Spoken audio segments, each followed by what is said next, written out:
വികസിത കേരളത്തിലൂടെ മാത്രമേ വികസിത ഭാരതം പൂർണ്ണമാകുള്ളൂ എന്ന് ഗവർണർ രാജേന്ദ്ര വിശ്വനാഥ് അർലേക്കർ. രാജ്യത്തിന്റെ വികസന ലക്ഷ്യങ്ങൾ സാക്ഷാത്കരിക്കുന്നതിൽ കേരളത്തെ സജ്ജമാക്കുന്നതിനുള്ള മാർഗരേഖ തയ്യാറാക്കാൻ വിജ്ഞാന സമൂഹം കൂട്ടായ ശ്രമങ്ങൾ നടത്തണമെന്നും അദ്ദേഹം പറഞ്ഞു. തിരുവനന്തപുരം ആക്കുളം രാജീവ് ഗാന്ധി സെന്റർ ഫോർ ബയോടെക്നോളജിയിൽ സംഘടിപ്പിച്ച പരിപാടിയിൽ സംസാരിക്കുകയായിരുന്നു അദ്ദേഹം. രാജ്യം വികസിത ഭാരതം എന്ന ലക്ഷ്യത്തിലേക്ക് എത്തിക്കൊണ്ടിരിക്കുകയാണ്. 2047 ആകുന്നതോടെ അതിന്റെ പൂർണ്ണതയിൽ എത്തിച്ചേരും. വികസിത കേരളത്തിലൂടെ മാത്രമേ വികസിത ഭാരതം പൂർണ്ണമാകൂ എന്ന് ഗവർണർ രാജേന്ദ്ര വിശ്വനാഥ് അർലേക്കർ പറഞ്ഞു.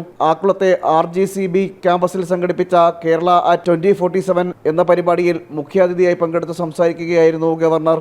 The 2047 year, when we will be completing 100 years of our political freedom, and that particular day our globe, our world will be telling us that you are really a developed nation. Vikasit Bharat, Vikasit Rashtra. This is what exactly the weak people are in fact looking at. इसको ऐसा करने के लिए क्या प्रयास करने की आवश्यकता है, इसका आपने एक लेखा जोखा थोड़ा सा क्यों ना, लेकिन हम सबके सामने आपने रखा है different aspects.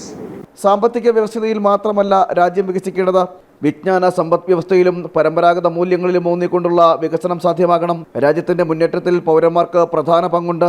വികസനം മാനവിക കേന്ദ്രീകൃതമാകണമെന്നും ഗവർണർ പറഞ്ഞു.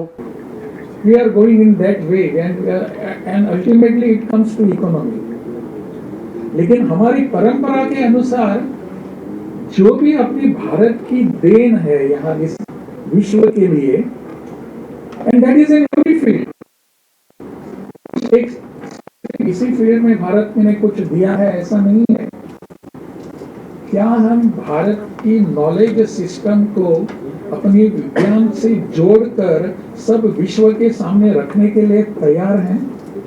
ചടങ്ങിൽ CMFRAയുടെ പരിശീലന പരിപാടിയായ advancing India's blue economy the role of fisheries സെക്ടറിന്റെ റിപ്പോർട്ട് ഗവർണർ പ്രകാശനം ചെയ്തു. വിജ്ഞാന ഭാരതി പ്രസിഡന്റും CSRI മുൻ DGയും DSIR സെക്രട്ടറിയുമായ ഡോക്ടർ ശേഖർ C. മാണ്ഡയുടെ അധ്യക്ഷതയിൽ നടന്ന പരിപാടിയിൽ ഗവേഷണ വികസന മേഖലയിലെ പ്രമുഖർ, അക്കാദമിക വിദഗ്ധർ, ചിന്തകർ തുടങ്ങിയവർ 2047 കേരളത്തിന്റെ സുസ്ഥിര വികസനത്തെക്കുറിച്ചുള്ള കാഴ്ചപ്പാട് പങ്കുവച്ചു.